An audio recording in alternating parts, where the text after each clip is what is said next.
ശ്രീ ദാമോദർ പ്രസാദ്, ഇപ്പൊ നോക്കൂ, ഈ അയോഗ്യതാ കേസുമായി ബന്ധപ്പെട്ട് ഇന്നിപ്പോ ഈ ചോദ്യം ചെയ്യുന്നതുമായി ക്വിസ് കോമ്പറ്റീഷനിലെ ചോദ്യവുമായി ബന്ധപ്പെട്ട വലിയ വിവാദമുണ്ട്. വന്ദേ മാതരവുമായി ബന്ധപ്പെട്ട വലിയ വിവാദമുണ്ട്.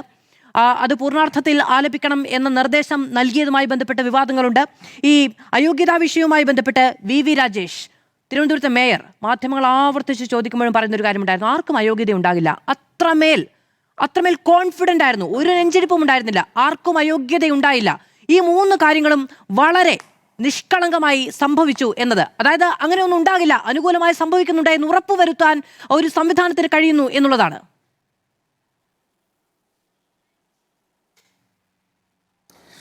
അത് നമ്മുടെ ഇന്നത്തെ വിഷയം ഞാൻ മനസ്സിലാക്കുന്നിടത്തോളം കാസർഗോഡ് കുമ്പള അവിടുത്തെ ലോവർ പ്രൈമറി സ്കൂളിൽ വന്ന ചോദ്യവും പിന്നീട് സർക്കാർ ഇറക്കിയ ഉത്തരവുമാണ് വന്ദേമാതരം പൂർണ്ണമായി ആലപിക്കുന്ന ഉത്തരവ്.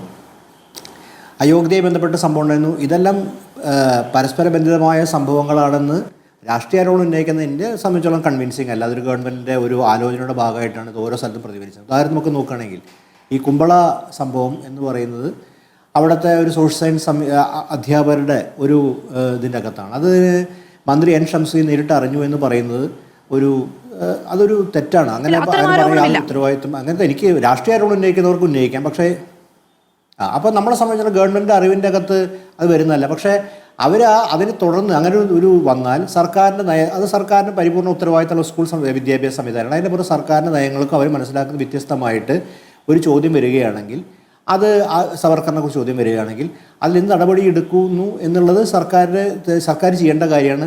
അതിൻ്റെ പുറത്ത് മാത്രമേ വിലയിരുത്താൻ പറ്റുള്ളൂ. രണ്ടാമത് വന്ദേ മാതരവുമായി ബന്ധപ്പെട്ട കാര്യത്തിൽ മുമ്പുണ്ടായ വിമർശനം ഇന്ന് പിണറായി വിജയൻ അത് ആവർത്തിച്ചിട്ടുണ്ട്. ആ വിമർശനം എന്ന് പറഞ്ഞാൽ നമ്മുടെ ഈ സത്യപ്രതിജ്ഞാ ചടങ്ങിൽ വന്ദേ മാതരം മുഴുവനായിട്ട് ആലപിച്ചു എന്നുള്ളതാണ്. അതിനെക്കുറിച്ച് അന്നത്തെ മുഖ്യമന്ത്രി സത്യപ്രതിജ്ഞയ്ക്ക് ശേഷം പിന്നീട് മാധ്യമപ്രവർത്തകർ വി ഡി സതീശനോട് ചോദിച്ചപ്പോൾ അദ്ദേഹം നൽകിയ വിശദീകരണം ഞാൻ ഓർക്കുന്നത്, അദ്ദേഹം പറഞ്ഞത് വെച്ചിട്ടുണ്ടെങ്കിൽ അദ്ദേഹത്തിന് അറിയുമായിരുന്നില്ല, അത് ഗവർണർ ഓഫീസ് നേരിട്ട് നൽകിയ നിർദ്ദേശമാണ്. നമ്മളത് വിശ്വസിക്കാനുള്ള സാഹചര്യം വെച്ചിട്ടുണ്ടെങ്കിൽ, കാരണം ആ സത്യപ്രതിജ്ഞാ ചടങ്ങിൻ്റെ പുറത്ത് നിയുക്തനായ മുഖ്യമന്ത്രിയാണ്, ഒരുപക്ഷെ ഗവൺമെൻറ് ചടങ്ങിൻ്റെ പുറത്ത് അതിൻ്റെ പുറത്ത് അദ്ദേഹത്തിന് പൂർണ്ണമായി നിയന്ത്രണം വരുന്ന ഘട്ടമായിരുന്നില്ല. പക്ഷേ എപ്പോഴും നമ്മൾ സ്ഥിരമായി പറഞ്ഞുകൊണ്ടിരിക്കുന്ന 3 മാസം അങ്ങനെ 3 മാസവും 6 മാസമൊന്നും ഇല്ല. ഗവൺമെൻറ് തീരുമാനമെടുക്കാൻ ഈ 3 മാസം 6 മാസം അല്ല. കാര്യം അതിനൊക്കെ അത്രയൊക്കെ പരിചയസമ്പന്നം അല്ലെങ്കിൽ വലിയ കഷ്ടം തന്നെയാണ്. കാര്യം ഒരു പിറ്റേ ദിവസമല്ല, 1-2 ദിവസം കഴിഞ്ഞ് 3 മാസമൊക്കെ പരിചയസമ്പന്നതയും കാര്യങ്ങൾ തീരുമാനിക്കുന്ന സമയമുണ്ട്. ഇപ്പോഴത്തെ നിർദ്ദേശം എന്ന് പറയുന്നത്, ഇവിടെ നമ്മൾക്ക് വേണ്ട വിശദീകരിച്ചിട്ടുണ്ടെങ്കിൽ കേന്ദ്ര സർക്കാരിൻ്റെ ഒരു ഉത്തരവ് ബൈൻഡിങ് ആണെങ്കിൽ ഒന്നും ചെയ്യാൻ പറ്റില്ല. അത് നമ്മൾ മനസ്സിലാക്കുക. കേന്ദ്ര സർക്കാരിൻ്റെ ഒരു തീരുമാനം ഈ വന്ദേ മാതരം പൂർണ്ണമായി ആലപിക്കണം എന്നുള്ള കാര്യം ഫെഡറൽ സർക്കാരിൻ്റെ പുറത്ത് സംസ്ഥാന സർക്കാരിൻ്റെ ബൈൻഡിങ് ആണെങ്കിൽ എതിരഭിപ്രായം വിയോജിപ്പ് രേഖപ്പെടുത്താം. ഇപ്പോൾ നമ്മുടെ CAA സംബന്ധിച്ചുള്ള നമ്മുടെ നിയമസഭയിൽ കക്ഷിഭേദമന്യേ പ്രതിപക്ഷം അതിനെ എതിർത്ത് കൂട്ടിയതാലും ഒരു നിയമം പാർലമെൻറ്റ് പാസ്സാക്കിയാൽ അത് ഇന്ത്യ ഗവൺമെൻറ് നടപ്പാക്കിയാൽ അത് പലതരത്തിലും ബൈൻഡിങ്. അതിൻ്റെ ചെറുത്തിൽപ്പം സിവിൽ സമൂഹ തലത്തിലുള്ള പ്രതിരോധമൊക്കെ വേറൊരു കാര്യം. പക്ഷേ ഒരു വശത്ത് നമുക്ക് ചില കാര്യങ്ങൾ ബൈൻഡിങ് ആയിട്ടുള്ളൊരു ബൈൻഡിങ് ആണ്. അപ്പോൾ ഇതിൻ്റെ അകത്ത് നമ്മൾ അറിയേണ്ട ഒരു കാര്യം, അതിൻ്റെ അകത്ത് സർക്കാർ വിശദീകരിക്കേണ്ട ഈ തീരുമാനം എവിടെ നിന്നാണ് ഉത്ഭവിച്ചത്, അത് ബൈൻഡിങ് ആണോ സർക്കാരിന്, അത് വിശദീകരിക്കപ്പെടേണ്ട കാര്യമാണ്. നമുക്ക് അറിയാത്തോളം കാലം, എന്നെ സംബന്ധിച്ചോളം അറിയാത്തോളം കാലം അത് നമുക്ക് വ്യക്തമാക്കാൻ പറ്റില്ല. അതിൻ്റെ അകത്ത് പ്രധാനപ്പെട്ട കാര്യം. പക്ഷേ അതേസമയം ഇതുകൊണ്ടൊന്നും സർക്കാരിൻ്റെ ഒരു നിലപാട്, അത് നമ്മുടെ കക്ഷിരാഷ്ട്രീയ അടിസ്ഥാനത്തിലാണ് ഇന്ത്യൻ പോളിറ്റി വർക്ക് ചെയ്യുന്നത്. അതിൽ കോൺഗ്രസിന് ഒരു വ്യക്തമായ രാഷ്ട്രീയമുണ്ട്, CPM രാഷ്ട്രീയമുണ്ട്, ഇടതുപക്ഷ രാഷ്ട്രീയമുണ്ട്. അവരുടെ മതനിരപേക്ഷ രാഷ്ട്രീയത്തിൻ്റെ പുറത്താണുള്ള ഈ തർക്കമുണ്ട്. അതിന് കാരണം ഇവർ രണ്ടുപേരും ഒരേ ഒരു വോട്ടർ കോൺസ്റ്റിറ്റ്യുവൻസി നോക്കുന്നവർ, രണ്ടുപേരുടെയും വോട്ടർ കോൺസ്റ്റിറ്റ്യുവൻസി ആ നിലയിൽ ഒന്നാണ്.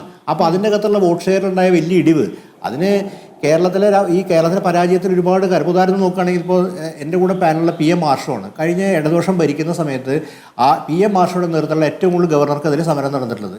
ഞാൻ ജോലി ചെയ്യുന്ന കാലിക്കറ്റ് യൂണിവേഴ്സിറ്റി അടക്കം വളരെ ശക്തമായ സമരം നടന്നിട്ട് നമ്മളെല്ലാവരും ദൃശ്യമാധ്യമത്തിലൂടെ കണ്ടതാണ്.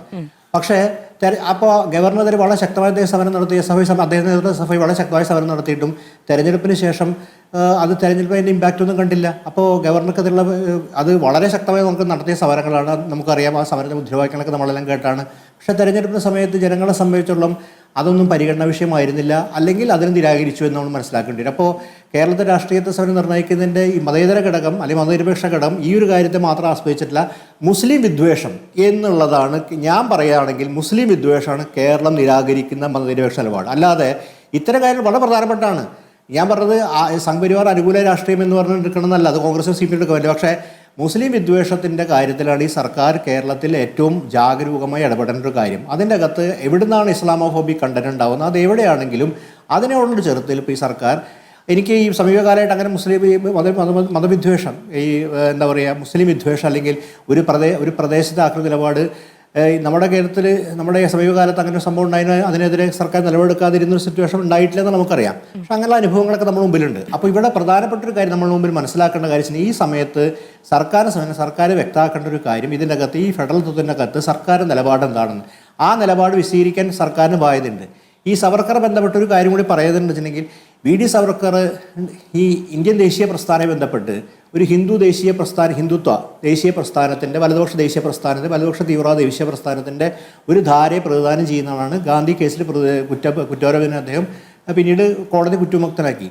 സവർക്കറുമായി ബന്ധപ്പെട്ട രാഷ്ട്രീയം കേരളത്തിൽ ഈ ഇടതുപക്ഷ പ്രഭാഷകർ, നമുക്കറിയാം കേരളത്തിൽ, ഞാൻ പേര് പറഞ്ഞു, ഇടതുപക്ഷ പ്രഭാഷകർ നിരന്തരമായിട്ട് അവരുടെ പ്രഭാഷണത്തിൽ ഏറ്റവും കൂടുതൽ വിമർശിക്കുന്ന ഒരാൾ. അപ്പോൾ അദ്ദേഹത്തിൻ്റെ ഉദ്ധരണികളും അദ്ദേഹത്തെക്കുറിച്ച് കേരളത്തിൽ, ഞാൻ ഇപ്പോൾ ഉദാഹരണം പറയാം, 90കളൊക്കെ കോളേജിലൊക്കെ പഠിക്കുന്ന കാലത്ത് കേരളത്തിൽ ഈ സവർക്കർ ഇത്രമാത്രം ചർച്ച ചെയ്യപ്പെട്ടത് എനിക്ക് ഓർമ്മയില്ല. കാരണം സവർക്കർ കേരളത്തിൽ രാഷ്ട്രീയ ചർച്ചയിൽ പ്രധാനപ്പെട്ട ആളില്ല. കാരണം അന്നത്തെ BJP നേതൃത്വം കൂടി സവർക്കർ അത്ര കാര്യത്തിൽ ഉന്നയിച്ചിരുന്നു എനിക്ക് ഓർമ്മയില്ല.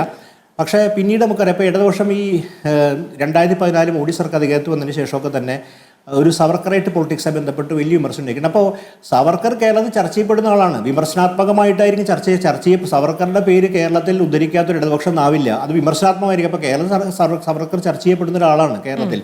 ഒരുപക്ഷെ BJPയും ഇവിടുത്തെ RSS സംഘപരിവാർ സംഘടനകളും സവർക്കറെ കുറിച്ച് പറയുന്നതിനേക്കാൾ അധികം ഇടതുപക്ഷ വേദികളിലാണ് സവർക്കർ ചർച്ച ചെയ്യപ്പെടുന്ന യാഥാർത്ഥ്യമുണ്ട്. ഇന്ന് ഞാൻ പറഞ്ഞത് സവർക്കർക്ക് വേണ്ടി അത് തെറ്റിദ്ധരിക്കേണ്ട, സവർക്കർക്ക് വേണ്ടി സേവനം ചെയ്യുന്നതെന്ന് പറഞ്ഞത് വിമർശനാത്മകമായിട്ട്. അപ്പോൾ എന്തുകൊണ്ടാണ് ആ ചർച്ച ചെയ്യുന്നതിന് കാരണം? അങ്ങനെ ചർച്ച ചെയ്യുന്നത് ഇന്ത്യയുടെ ദേശീയ പ്രസ്ഥാനത്തിൻ്റെ ഒരു ധാരയാണ് സവർക്കർ പ്രതിദാനം ചെയ്തത്. തീർച്ചയായിട്ടും നിങ്ങൾക്ക് നാളെ പൊളിറ്റിക്കൽ ഹിസ്റ്ററി, അതായത് 2047 ഒരു പൊളിറ്റിക്കൽ ഹിസ്റ്ററി പഠിക്കുന്നവരുടെ സംബന്ധിച്ചിടത്തോളം 2014 മുതൽ ഈ മോഡിയുടെ പേര് എത്ര വരെയാണെങ്കിൽ ഈ പൊളിറ്റിക്കൽ ഹിസ്റ്ററി ചർച്ച ചെയ്യാതിരിക്കാൻ പറ്റുമോ? തീർച്ചയായും. അപ്പം നരേന്ദ്രമോദി രാഷ്ട്രീയം ചർച്ച ചെയ്യുന്ന സ്വാഭാവികമായിട്ടും സവർക്കറായിട്ട് രാഷ്ട്രീയം ചർച്ച ചെയ്യേണ്ടി വരും. അത് വിമർശനാത്മകമായിട്ടോ അത് വേറെ കാര്യം. അവിടെയാണ് നിങ്ങളുടെ നിലപാടിന്റെ വിശ്വാസത. UP സ്കൂളിലെയും വിദ്യാർത്ഥികൾക്ക് നമുക്ക് ഒരു കാര്യം അറിയാലോ, നമ്മൾ പാഠപുസ്തകങ്ങളിൽ നിന്നോ നമ്മൾ സ്കൂളുകളിൽ നിന്നോ പോയി പഠിക്കുന്ന ഒരു കാര്യം എന്ന് പറയുന്നത് എല്ലാ കാലത്തേക്കുമുള്ളതാണ്. അപ്പോൾ അങ്ങനെ ഒരു കാര്യം വിദ്യാർത്ഥികളുടെ മുന്നിലേക്ക് വെച്ചു കൊടുക്കുന്നത് ആരുടെ താല്പര്യപ്രകാരമാണ് എന്നുള്ളതാണ്. ഇപ്പോൾ ശരിയാണ്, ഇവിടെ ആരും ഉന്നയിച്ചിട്ടില്ല ഇത് N. ശംസുദ്ദീൻ അറിഞ്ഞുകൊണ്ട് ചെയ്തതാണ് എന്നൊരു ആരോപണമില്ല. പക്ഷേ ഇങ്ങനെ ഒരു വിവരം വിദ്യാർത്ഥികളുടെ മുന്നിലേക്ക് ആധികാരികമായി കൊടുക്കുന്നത്, ഇപ്പോൾ എന്താണ് കോൺഗ്രസിന്റെയും CPM-ന്റെയും മറ്റ് പ്രതിപക്ഷ രാഷ്ട്രീയ പാർട്ടികളുടെയും ദേശീയ തലത്തിലുള്ള ഏറ്റവും വലിയ വിമർശനം? അത് RSS രാഷ്ട്രീയം പാഠപുസ്തകങ്ങളിലൂടെ വിദ്യാർത്ഥികൾക്ക് പകർന്നു കൊടുക്കുന്നു, സ്കൂൾ വിദ്യാഭ്യാസത്തിലൂടെ പകർന്നു കൊടുക്കുന്നു എന്നുള്ളതാണ്. ഇത് സ്കൂളുകളിൽ നിന്ന് ഇത്തരത്തിലുള്ള മത്സരങ്ങളിലൂടെ വിദ്യാർത്ഥികൾക്കുള്ളിലേക്ക് ആധികാരിക വിവരം എന്ന നിലയ്ക്ക് മുന്നിൽ വെക്കുന്നതിൽ ആരുത്തരം പറയുമെന്നുള്ളതാണ്. ഇപ്പോൾ ഈ പറയുന്ന സംഘടനയുമായി ബന്ധപ്പെട്ട ഒരാൾക്ക് RSS ബന്ധമുണ്ട്, അങ്ങനെ ഒരാൾക്ക് രാഷ്ട്രീയം കളിക്കാനുള്ള ഇടം നമ്മുടെ പൊതുവിദ്യാഭ്യാസ രംഗത്തുണ്ടോ എന്ന് ആരോട് ചോദിക്കും എന്നുള്ളതായിരുന്നു സംശയം.